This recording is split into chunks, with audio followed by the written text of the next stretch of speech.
Thank you, JT. It's a pleasure to be back at WashU, where I get to see some old friends and have met some new and interesting people.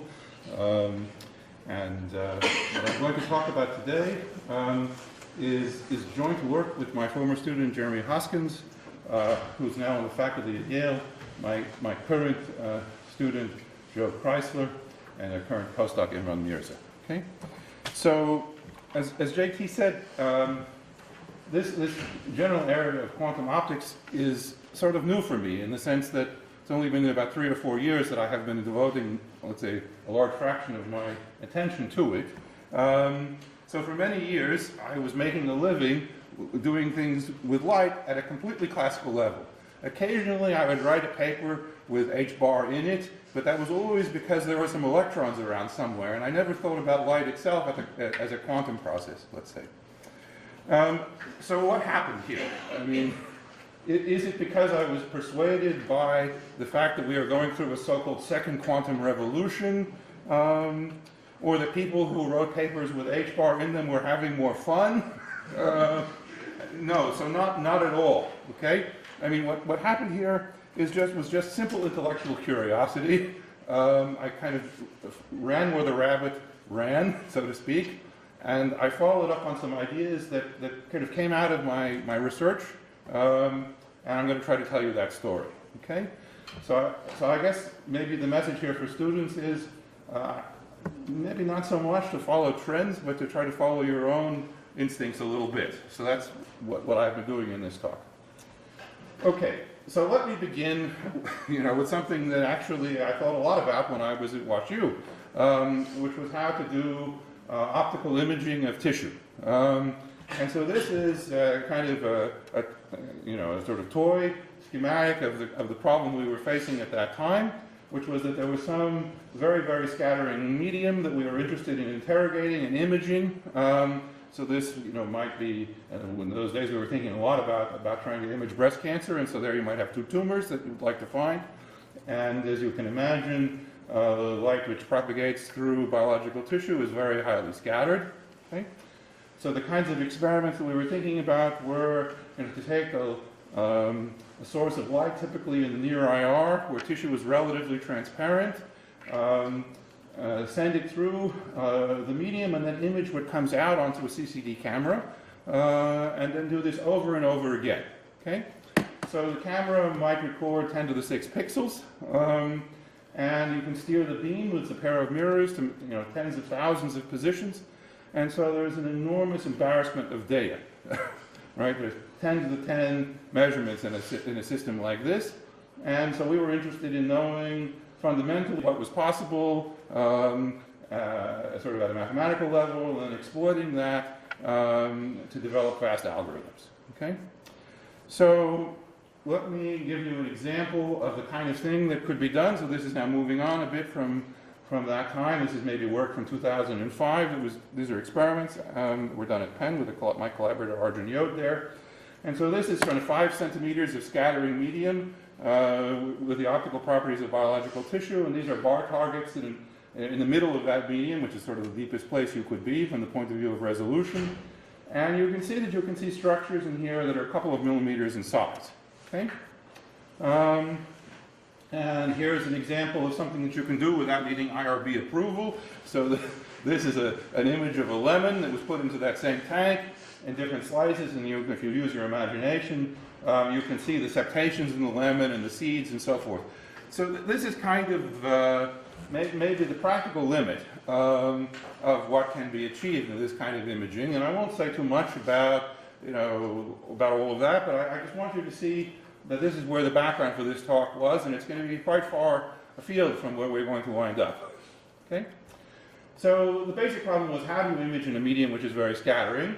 And mathematically, we have to think about how light is transported through such a medium. Okay? So the workhorse of all of this business is something called the radiative transport equation, which has its origins 100 years ago or so in astrophysics when people wanted to understand how light is transported through stellar atmospheres, but has turned out to be useful in many, many other domains as well. So radiative transport is focused on a quantity called the specific intensity, which tells you roughly the intensity of light at a point in space traveling in a direction. So the direction is k, the point is x. Now light can be scattered and it can be absorbed, and what this equation is essentially a conservation law which tells you how to balance those two processes. So the first term in the equation, which is right here, simply says transport a ray in the direction k. Okay, so it's like geometrical optics. The second term says, well, you will lose some intensity due to absorption and scattering. And on the right-hand side, you balance the gains and losses due to scattering from some so-called phase function, which tells you, roughly speaking, what happens to a ray coming in direction k when it exits in direction k prime. Okay? So this equation has a long history, as I mentioned, and one of the questions, of course, about it is where does it come from? So when it was written down by Sobolev and then exploited by Chandrasekhar, it was a purely phenomenological description. It was loosely based on kind of Boltzmann type thinking from statistical mechanics, like a kinetic equation. I threw out the time derivative here. But in fact, there is a long story, there are physicists have contributed to this, mathematicians have contributed to this, of asking where this equation comes from at a microscopic level. Okay? By which I mean we all know that underneath there are waves. And how do you get from waves to transport? Okay, so this is a story about high-frequency asymptotics. And I will exploit aspects of this story in what I'm going to say later, okay, about what happens in quantum mechanics. All right, before I move on, then I just want to say that this equation, it's a monster. So if you want to solve it, there are some regimes in which it in fact behaves very much like diffusion. So if you are very far from the source and the medium is not too strongly absorbing, then the specific intensity becomes weakly dependent on the direction k, and you can solve a diffusion equation which tells you what the specific intensity is. And this diffusion equation is often used in many practical applications. Okay? So here's the equation, and what do its solutions look like? So you can go into your kitchen and get a glass of water and a dropper and some milk and a laser pointer and see how everything behaves. Okay? So this was actually a school project with one of my kids when she was in elementary school. And I used to have a picture with her posed with all of these things, but now she's grown up. But I just have the picture still. Okay, so anyway, here is just the water and the laser pointer. You can see that it's on because it's reflecting against the back wall. Now you put in a few drops of milk, and you can see the beam emerge. It's a little bit easier on the screen than it is up here. But the point is there's not very much scattering, and so it's close to the situation of geometrical optics, right? And the rays go straight. Now you add more milk, and it scatters some more until finally, and actually it happens pretty fast, not so many drops. You get to a place where the light is quite diffuse, and you don't really see very much of it. Okay, and that's described by this diffusion approximation. What happens earlier on is described by other aspects of this equation. And so that's a nice illustration of what kinds of behavior, physical behavior, you can expect to see. If you really want to understand why diffusion is here, one way to think about it is if you have a ray idea of how light moves, then you propagate a ray, it scatters, changes direction, changes direction, changes direction. This is a little bit like a random walk, and at large scales, it should behave like diffusion. Okay, so this is the intuition you should have about this equation. Okay, I'm not going to say very much about this, except to say that ultimately what's behind optical tomography is an inverse problem where you send light in at the boundary of an object you're interested in, and you measure the light that comes out, and you would like to reconstruct these coefficients in the equation. And I spent a lot of time developing the theory behind this and trying to understand what the limitations are, how stable this reconstruction of the coefficient is, and then very importantly to develop fast algorithms to deal with these large amounts of data, which is what we use to make those pictures. Okay? So in a nutshell, I spent quite a few years thinking about these kinds of questions. Now I want to move on to the motivation for this talk. So inverse problems in optical imaging are based on classical theories of light propagation. On the other hand, we know perfectly well that there are non-classical states of light, quantum states of light, and non-classical phenomena like entanglement, right? So I asked myself, are there any inverse problems that somehow naturally exploit these quantum states? Okay, and actually I don't know the answer to this question. I will speculate a little bit at the end of the talk. But in terms of trying to answer this question, one has to do some preliminary work, and that preliminary work is the rabbit I was referring to. It wasn't so easy to find out precisely how to think about this question of what happens to light when you really think about its quantum behavior in a medium which scatters a lot. Okay, so what is quantum optics, right? Let me just say a few words about that. So it's the quantum theory of the interaction of light and matter. It has its origins in the beginnings of quantum field theory in the 1930s, but it became extremely important after the invention of the laser in the 1960s. One of the things about it, as I mentioned, is that there is kind of new physics here that you don't see classically. There are non-classical states of light, and there are other phenomena such as entanglement, which is a kind of intrinsic quantum correlation. Now, the field of quantum optics has historically been very closely tied to experiment, and so I'm going to say something which is morally correct, but it's a bit of an exaggeration, which is that for many, many, many years it was the theory of one atom interacting with one photon. Okay, so you could do two photons. Actually, that's very interesting on its own. But if you try to increase the number of atoms, even beyond just a handful, then problems become mathematically intractable. And in fact, they become exponentially hard in some sense, computationally. So you have to deal with problems that, you have two-state systems and you have n of them. They grow faster than 2 to the n. Okay? So this is in some sense what I got interested in. I tend to like physical problems where there is some underlying mathematical structure that we can try and tease out. Okay, so then the overview for today's talk is the following. I'm going to give you a crash course in quantum optics, and I'm going to focus on a very fundamental phenomenon called spontaneous emission, which is in some sense the source of a lot of light. It's in fact the source of most light we see. Then I'm going to talk about many-body problems, which means spontaneous emission when there are lots and lots of atoms participating. And then I will discuss how all of this works in random media. Random media are kind of a proxy for things that are complicated, right? So you think of a piece of tissue or some other very scattered medium as kind of a realization of a random process. And you can't say what will happen maybe in one realization, but you can say what will happen on average. And so there will be what I'm going to show you is some kind of quantum analog of radiative transport viewed from this perspective. I'll focus this on spontaneous emission and try to describe what happens in that setting where there are lots of atoms, but still only one photon. And I guess the take-home message here, one of the take-home messages here is that in order to do what I'm going to show you, we had to build new mathematical tools. Okay? Okay. So now I'm going to move on and start to talk about quantum optics. And so how to start? Well, so as I mentioned, quantum optics is about the interaction of light and matter, so let's start with the light. So you all know, as electrical engineers, that Maxwell's equations somehow ultimately describe light in terms of waves. If you write wave equations, forget about polarization, just think about the simplest possible situation. Then you can describe the waves in terms of modes, let's say Fourier modes. And the amplitudes of those modes, according to the rules of quantum mechanics, become operators. They are promoted, right? Just like position becomes an operator and it is promoted, and momentum is an operator, it is promoted.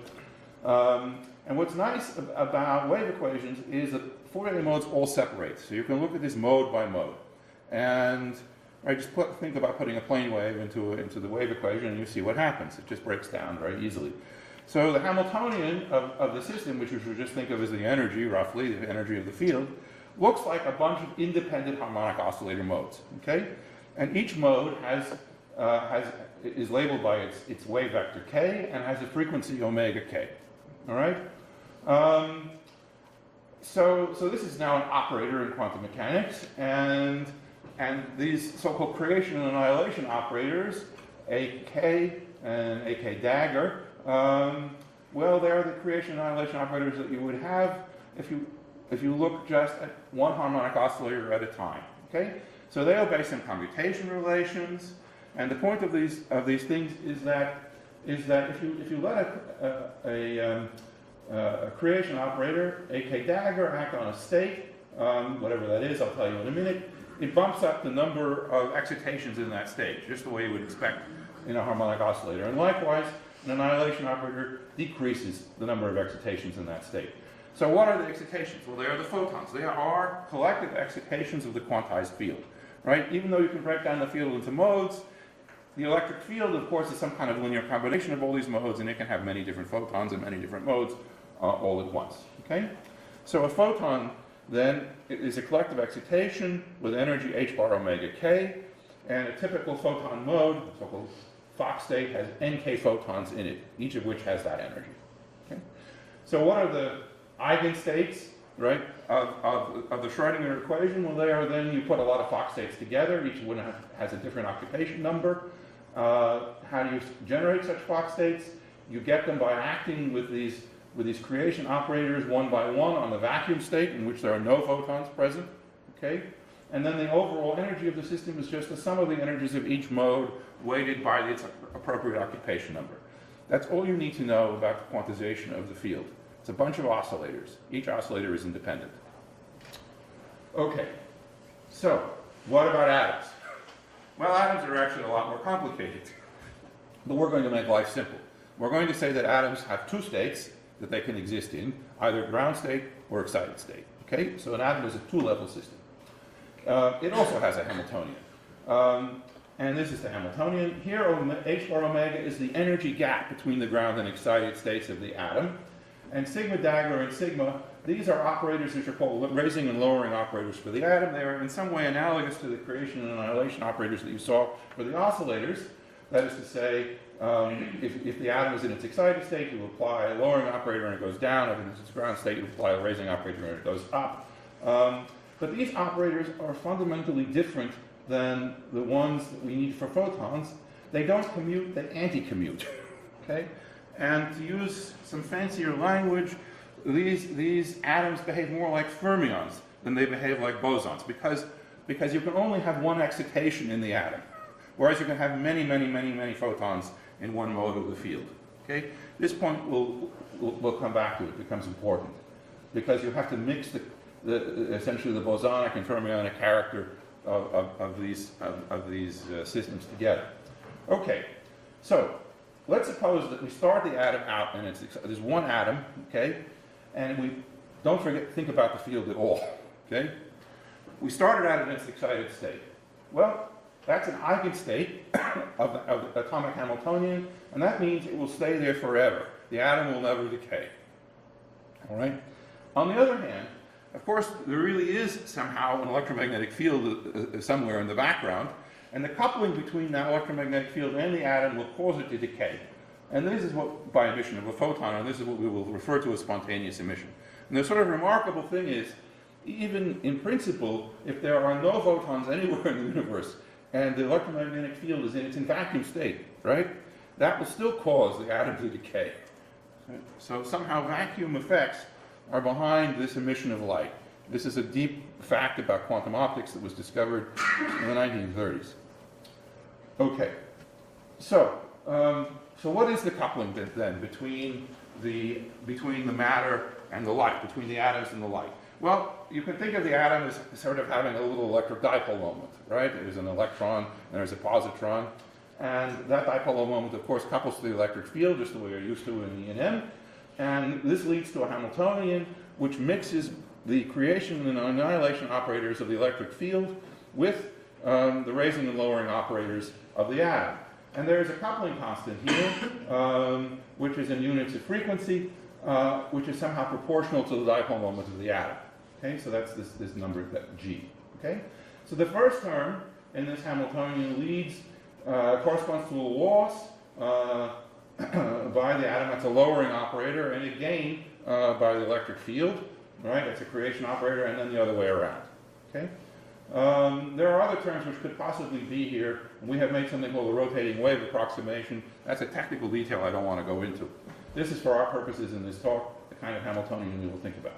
Okay, so the take-home message again here is that the coupling to the field causes the excited state to decay. Sometimes actually it oscillates. And this is called spontaneous emission. Okay, so now let's really talk about spontaneous emission. So let's think about the simplest possible situation you could imagine, which is that you have one atom and one mode of the electromagnetic field. So you could think about this as happening inside of a small cavity where the atom is confined. So then the Hamiltonian, this looks like one oscillator with frequency omega, okay? Then it looks like one atom with transition frequency big omega, and then this coupling you saw just a moment ago, okay? So you want to know, how does the system behave? That is to say, if I put the atom in this excited state, how will it evolve in time? So to do this, you have to solve the Schrodinger equation, and that's the Schrodinger equation. And so let's think about an initial state. You specify some kind of initial state in which there are no photons in the field and the atom is excited. And so that's what this says. Okay, so you need to find these coefficients, C0 and C1, which are amplitudes, probability amplitudes you have to square in order to find out the probability that the photon is in the atom or in the field. Okay, so I'll skip over all these details. And let's suppose you solve this equation. It's a system of ordinary differential equations for C0 and C1. And you ask the question, what is the probability that the atom remains in its excited state? Okay? So it's up there, now it's coupled to the field, it starts to decay. You think. So this is the square of the probability amplitude C1. That's the probability. And, well, you do a little calculation and you find out that this thing oscillates. Okay? These are called Rabi oscillations. And the frequency of the oscillations is related to both the detuning, which is the difference between the frequency of the atom and the photon, and the strength of the coupling. Okay? That's what's in here inside of this sine squared. All right. So there's no spontaneous emission in such a system in some sense. It just oscillates forever. Well, how do you get things to decay? In some sense, you need a lot of modes. The atom has to be coupled to a lot of modes. So when the photon leaves the atom, it can go in lots of places. In a way, you kind of have to kill off the Poincare recurrences, and the system then becomes ergodic, if you like. That's what the dynamics is. So now you think about the Hamiltonian we had before. Here's the field with all of the modes. Here's the atom, and here's the coupling. Okay? So now you look for exactly the same kind of picture. You put the system in its excited state, and you let it decay. And so something now quite different happens.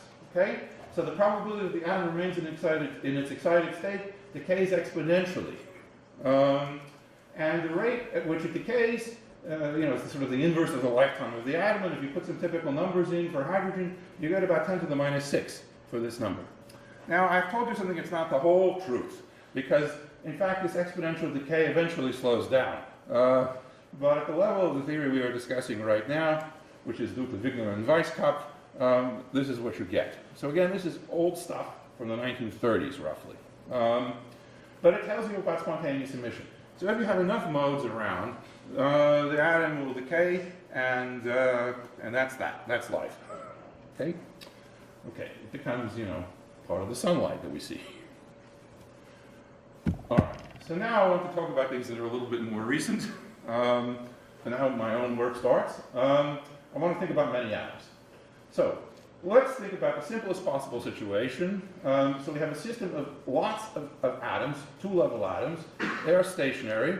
So you're tempted to think about some kind of a gas of cold atoms, but there's some fluctuations in the position there which this doesn't quite describe. But let's pretend that it does for the moment. And we're going to take the atoms to be sufficiently well separated that you can ignore the dipole-dipole interactions between them. Okay, it's also not so hard to fix. So what happens in spontaneous emission? Well, let's suppose you excite one of the atoms. Well, then that atom will decay, and in fact it can excite another atom, which can then decay, and so on and so forth. if if you measure something, you measure the clicks of a counter or whatever, whenever there is no photon in the field, then it's in one of the atoms, but who knows which one. So those atoms are in some sense correlated, they're entangled, okay? So that's a distinctly quantum feature of a problem like this that you don't see in classical physics. So how do you describe what's going on? Well, you need the same old story. You need a Hamiltonian for the field and for the atoms and for their interaction. So the field Hamiltonian is just our old friend that you've now seen a couple of times. And the atoms, well now, okay, let's take every atom to be the same, but now there are a lot of them. And so every one of them has its own label, which we call J. And each atom has its own raising and lowering operators, which anti-commute, okay? And the Hamiltonian interaction between the atoms, it looks exactly like what you would expect, except you have to put the positions of the atoms inside, okay? And so xj here represents the position of the jth atom. So that's the Hamiltonian. It looks completely classical, well, not classical, it looks completely reasonable from what we have said before, I hope. And this Hamiltonian, I believe, goes back to Dickey in the 1960s, okay? Okay, so what do we do with this problem? Well, if you try to do the kinds of computations that I described to you before, you run into trouble. If you put them onto a computer, you also run into trouble, because by the time you have n atoms, and n is bigger than, let's say, 10, this problem just becomes completely intractable. Okay? So you can't solve the Schrodinger equation in reality for even a problem like this. Okay, so what do we have to do about this? We need to build some new mathematical tools. Okay, so the way to understand this is that we've been thinking about the photons, the field, is somehow represented naturally in this space of wave vectors, right? We have at the same time, the atoms, they're kind of localized in space, or nearly so. So what we would like to do is to treat the atoms and the field on the same footing. We would like to, in fact, in some sense, use a real space representation of the quantization of the field. Okay. So how do you do that? Well, when I first started to think about this problem, I really didn't know. So I went to Google and I started typing in, transport, real space quantization, and what do I find? I find papers by JT. So he had thought about these problems, I guess as early as maybe 2005 is the earliest paper that I could find, and he was thinking about waveguides. So these are kind of one-dimensional problems. And I'll come back and say some things about waveguides in a minute. But this idea of real space quantization had a big impact on my thinking. And I needed to find some way to try to extend it into higher dimensions. And so that's what I'm going to tell you about now. So let's think about the annihilation operator of a field mode, AK. Just compute its Fourier transform. That gives you a quantum field, right? That's a field defined at every point in space. It's exactly what JT said I should do, except he told me to do this in one dimension for waveguides. In waveguides, there's some complexity here that we don't have to deal with because there are modes that go in different directions and so on, but there are only two of them. So now we have this field phi of x, and it's a Bose field that obeys bosonic type commutation relations, which I've written down. And what does the Hamiltonian look like? Well, it looks like this very peculiar beast. So the phi dagger and the phi, well, that seems perfectly reasonable, right? You should get one of each from the AK dagger and AK. But then you get this sort of peculiar differential operator, which is the square root of the Laplacian. Okay? Where does that come from? Well, it comes from the fact that each mode has energy, h bar omega k, and omega k is proportional to the modulus of the wave vector k.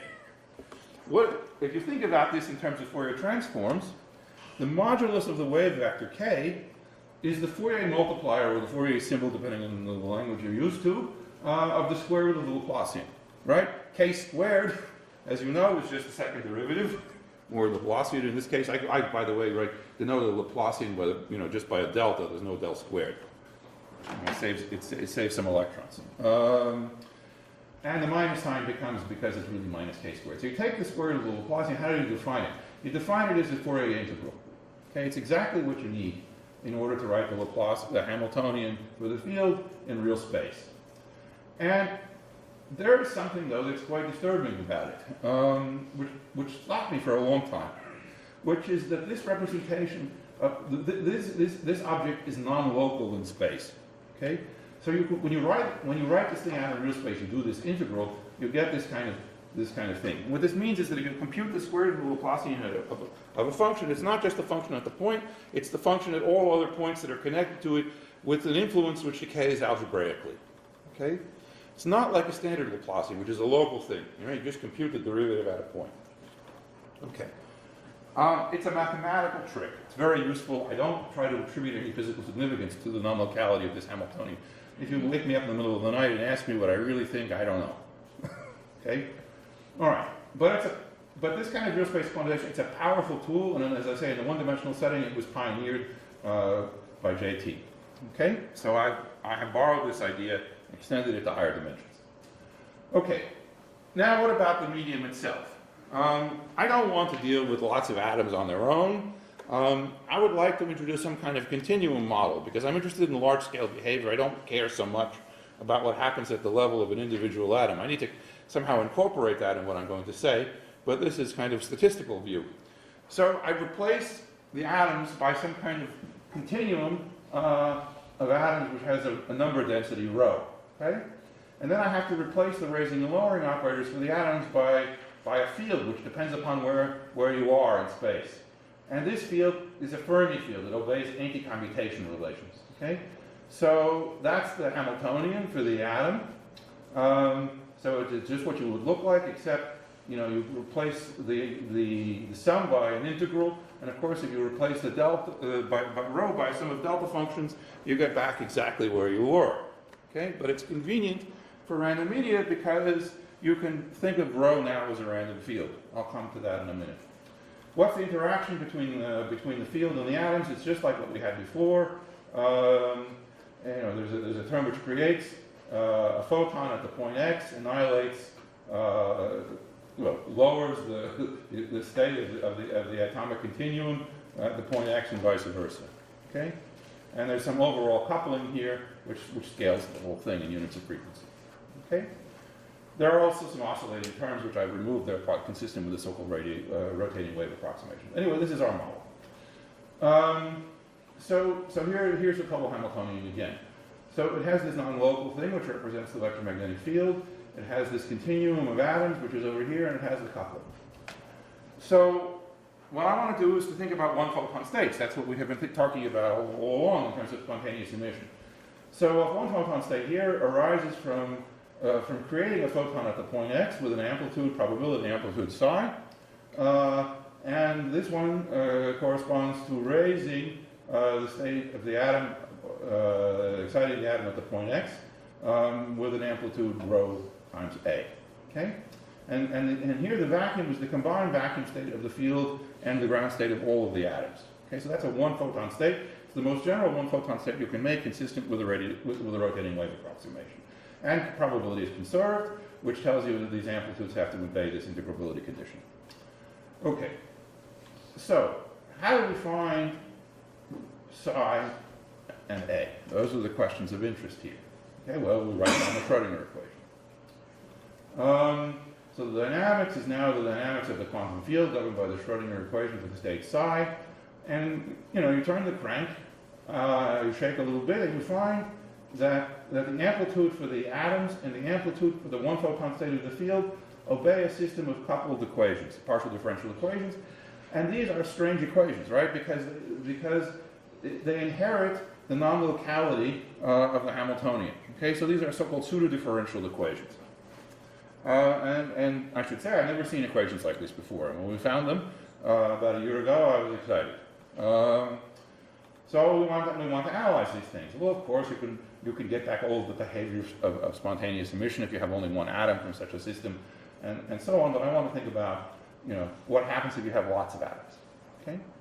So in a random medium, then, what we want to do is to find the expected behavior of the square of these probability amplitudes. This is the probability that you find if an atom excited at the position x at time t, and this is the probability that you find if, I hate to use these words, a photon. Okay, you can, this is in some sense proportional to the counting rate of a detector. Okay, and then you need to solve these equations and find these quantities. Well, in general, this is hopelessly hard if you specify rho, as just some collection of atoms, right? On the other hand, if you take the atomic density to be a random field, okay, so that means, it has a constant background density plus a spatially fluctuating part, which is actually random, and so its expectation we take to be 0, but its covariance is specified as some function c. Okay, so once we specify the correlations in the density correlation function, then we know everything we care about in this medium, and we would like to compute these expectations with respect to this probability measure. Okay, so that's the question. So we sweep all of the computational complexity under the rug, and we want to deal with this problem, analytically, which it turns out we can do. Okay, so what's the idea? So the idea is that the solutions to that system of equations for the amplitudes, they oscillate rapidly in some sense on the scale of the wavelength.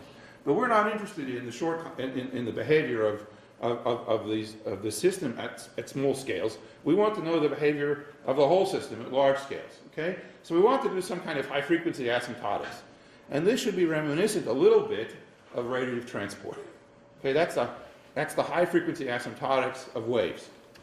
So in the regime that we're interested, the propagation distance is long compared to the wavelength, the propagation's time is large compared to the period, and the density is slowly varying on that scale. Okay? So how do we do this? Well, it's an exercise in asymptotics. So you have to rescale the position by some small quantity epsilon, and rescale the time by some other small quantity. There's slow variables. Rescale the amplitudes accordingly, and then you get some new system of equations which are adapted to this high-frequency regime. We also have to rescale the density fluctuations so that they are not so strong. It turns out that if they become too strong, then we are not in a regime anymore where you can just have transport. Other kinds of effects called localization take place. And in one dimension, this in fact is the dominant effect. Okay? So we're working in this high-frequency weak disorder regime, and it's precisely the setting in which classical radiative transport holds for classical fields. Okay? All right. So how do we continue? Well, so this is a long and technical story, and I'm only going to give you, tell you about the main ingredients. Okay?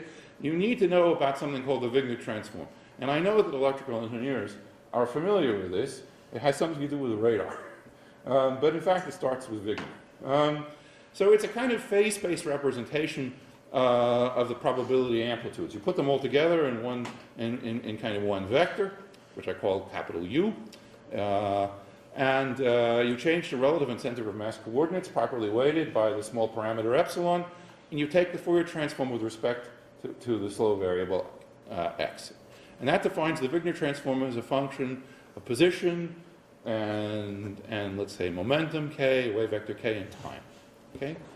And why do we care about this? Because if we compute its moments, in fact its lower order moments, then we get back precisely the probabilities that we want to know. Okay?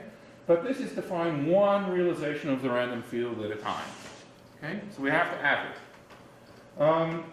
Now, it turns out that there is kind of a miracle, which is that in the high frequency limit in which we want to do our asymptotics, this Wigner transform becomes self-averaging. Okay? To prove this and to explain all this is not so possible in a setting like the one we're in right now, but this is where all the work comes in. Okay? So you have to find the equations which are obeyed by the Wigner transform. There are a set of dynamical equations which tell you how it evolves. Then you need to do some asymptotics of the kind that I described. You have to separate the asymptotics order by order. You have to then average. You have to close the hierarchy of equations in the averaging. this is a technical story.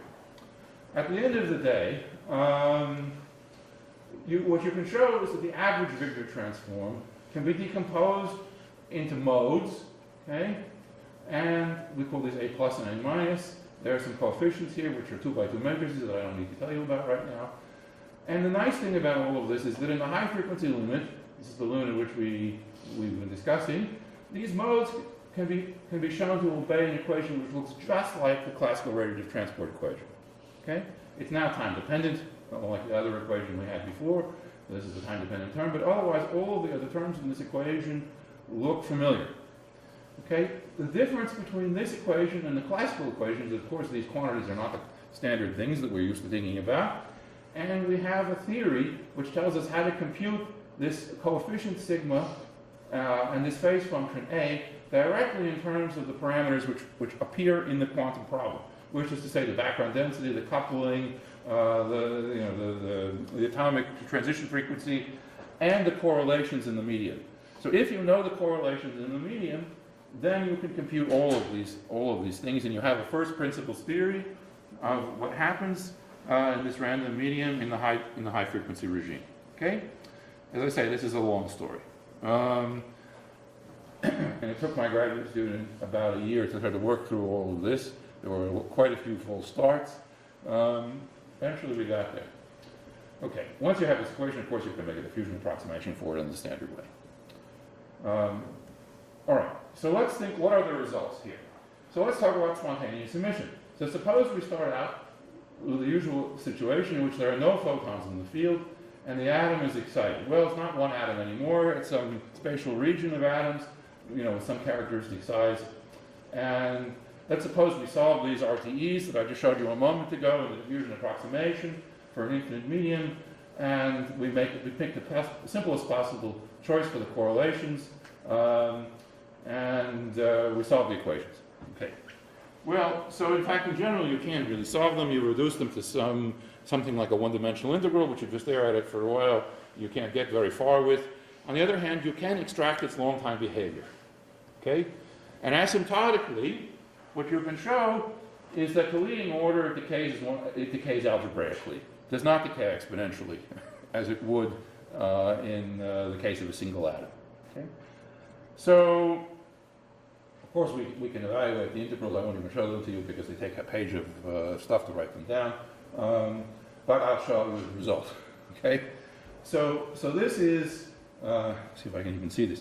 So this is the probability for the atoms of exciting an atom and having it decay. And this is the corresponding one for the photon. And you can see then this is a function of time. Omega t here is the correct dimensional scale. Omega here is the transition frequency. And so what you can see is that at long times these things decay, as you would expect. Okay. Now, you'll also see that something funny happens at short times. So these quantities can become negative. So that's not physical. Okay? These things have to be non-negative. But this is an artifact of the so-called diffusion approximation. The diffusion approximation to the radiative transport equation only holds at large distances and large times. Otherwise, that gradient term can become large and has the wrong sign. This is a known thing in kinetic theory. So you should only look at these things once they become positive. All right? If you actually solve the radiative transport equation, the solutions to that equation are provably non-negative. And so if you were really to solve that equation instead of this approximation to it, this problem wouldn't occur. Okay, so this is to show you that there's a theory here of spontaneous emission in random media. Now I want to switch to one-dimensional problems. Okay, make contact with JT. So let's remind ourselves about the Hamiltonian. So this is the Hamiltonian with a non-local square root of the Laplacian. What if we work just in 1D? Well, if we take the square root of the second derivative, there's only one of them. It's like a first derivative. Okay? So this is the Hamiltonian. But you notice you're only going in one direction here. Okay? But otherwise the terms are all the same. So this is the first derivative for the field modes, and this is the atomic contribution, and this is the correlation. It's local. Right? It's not. It's different. It's fundamentally different. Suppose you look at the energy eigenstates. Well, again, there's a quantity psi, which is the amplitude for the field. There's a quantity A, which is the amplitude for the atoms. They now obey a pair of ODEs. Okay? So something interesting happens. You can look at these equations, and one of the things you realize is if you take the quantities psi squared and A squared, which are generally, which depend upon any particular realization of this random process, are independent of X. Okay?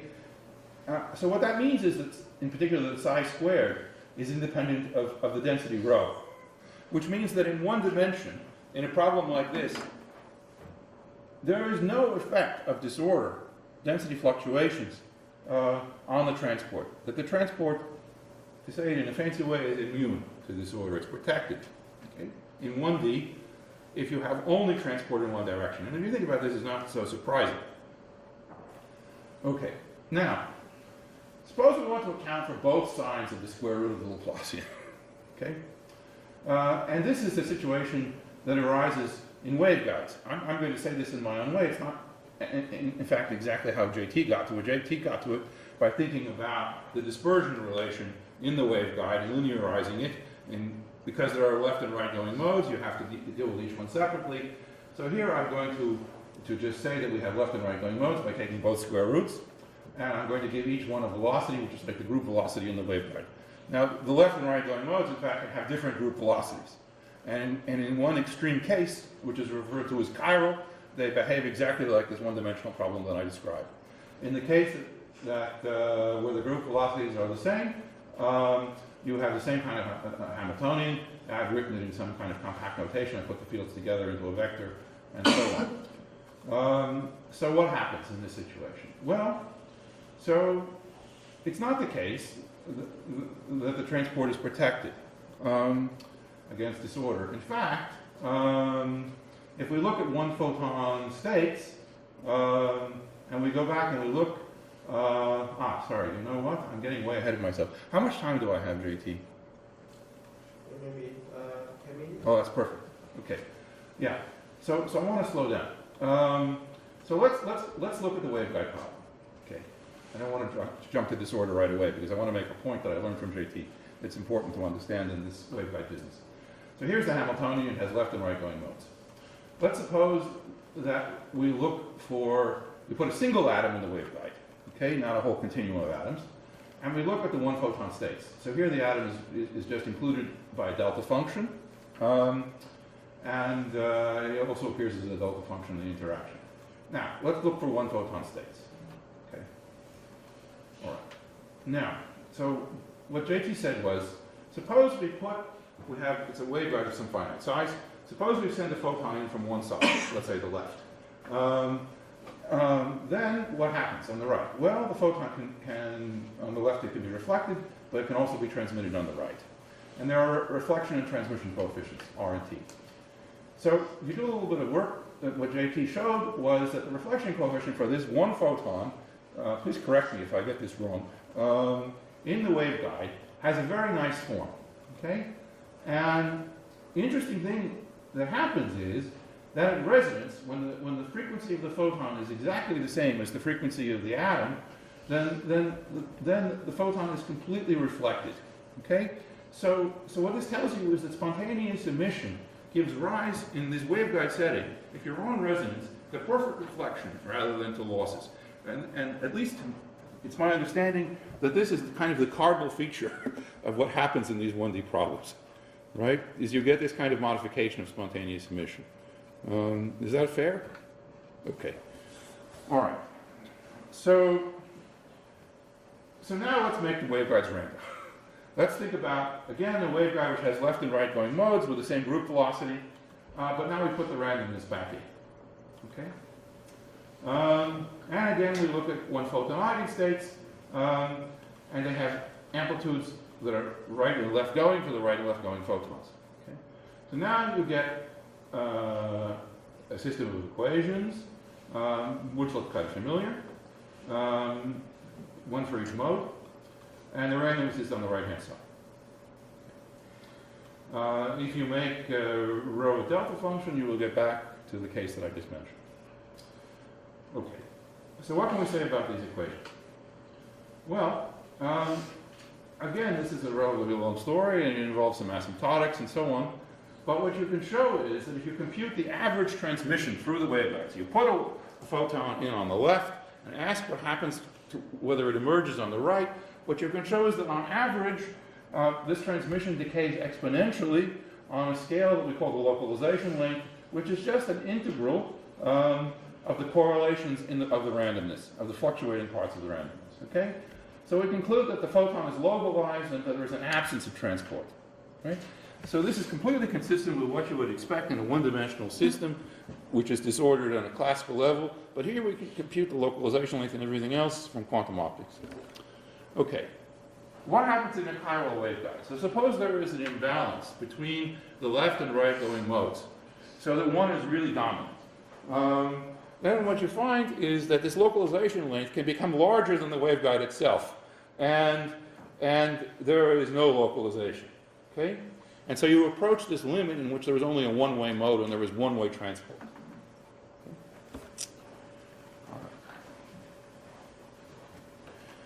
Okay, so I want to wrap up at this point and say a few things. So quantum many-body problems, they present somewhat formidable mathematical challenges. As I mentioned, the cost of numerical simulations grows exponentially with the number of atoms. And I want to emphasize that this is more than a technical problem. Okay? This is a problem of principle. If you want to look at these kinds of systems which are becoming more and more important in quantum information and other applications of quantum optics called atoms, where there are many atoms present, many atoms can be put into waveguides, you have to deal with this. Okay? One way, to sort of make up a slogan, is that you should randomize and homogenize. Right? If you randomize things, you often can learn a lot that you couldn't learn before. As I may have mentioned, there are sort of analogs in other parts of the world. So if you think about combinatorially hard optimization problems like the traveling salesman problem, if you want to enumerate tours, this is impossible. On the other hand, if you want to find average behavior of a tour for randomly placed cities, there's a theory. Okay? And it's somewhat similar here. Homogenize is just another way of saying, look at, at the high frequency behavior. Okay. So what we've been able to find is that there are kinetic equations which describe what happens to spontaneous emission in these kinds of settings, and we have developed some of the mathematical tools to think about this. So what's the future possibly look like? So I didn't have time today, but actually we know a fair amount about what happens to two photon states. It's technically much more challenging than the one photon problem, and my graduate student frankly lost a lot of his hair thinking about this. The reason it's more difficult is because you have entanglement both of the photons and the atoms and the photons. And so everything just gets harder. But the kind of question you would like to ask is, if I have a pair of entangled photons and I put them into a random medium, what happens to the entanglement? Of course, one photon can excite an atom, another photon might not. And the atoms become entangled or not. And then you can measure clicks of a pair of correlated detectors and ask what happens. Okay? And this will answer the question, in principle, of what happens to such entanglement. Is it transported? Is it localized? What happens? Okay? Again, the dimension plays a critical role here. Let me say just a few words about inverse problems. Okay? So let's suppose you wanted to solve an inverse problem that involved this square root of the Laplacian. Okay? What benefit could it have? Well, the reason inverse problems for PDEs fundamentally are hard is because you need to connect things that happen in the middle of the medium with things that happen on the boundary. Okay? And if the propagation is local, this is tricky. In fact, generally speaking, I mean, if you think about this in the case of, let's say, sending an electrical current into a medium and trying to find the conductivity, this is exponentially small, and so trying to solve that inverse problem requires you to grow things back that are exponentially large, and noise, of course, gets in the way. Okay? Now, if we think about inverse problems that involve the square root of the Laplacian rather than something which is local, well, all of a sudden the boundary is connected to stuff inside. And I don't know if this is true, but I suspect that this will pay dividends for the stability of the problem. Okay? So stability in inverse problems, to actually make a precise statement, requires some work. And if the problem is unstable, you're going to pay a very high price in terms of resolution, for the reasons I mentioned. So there might be the possibility that by trying to take advantage of quantum states of light in some natural way, that we could improve stability and thereby resolution. Okay? I don't know how to make this precise, but it's possible. Okay?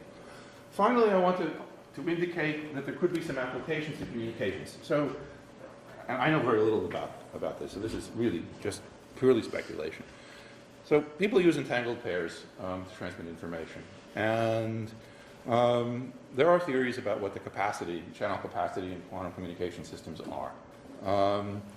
Those theories, as far as I can tell, they neglect the interaction with the environment, except in very, very schematic and stylized ways. So there is no first principles theory that I'm aware of, which really tries to account for the interactions between the light and the matter in communications. And what this boils down to is really a statement about entanglement and entanglement entropy. So my hope is that we will be able to use some of the ideas that I told you about today to say something about capacity in the presence of disorder, and how disorder can fundamentally limit, or maybe even has some advantages for certain kinds of communications. So if you want to read about any of this stuff, there are some papers. I think all of these things, they don't appear on my website, but the references appear on my website. Thank you very much. I think I'm done.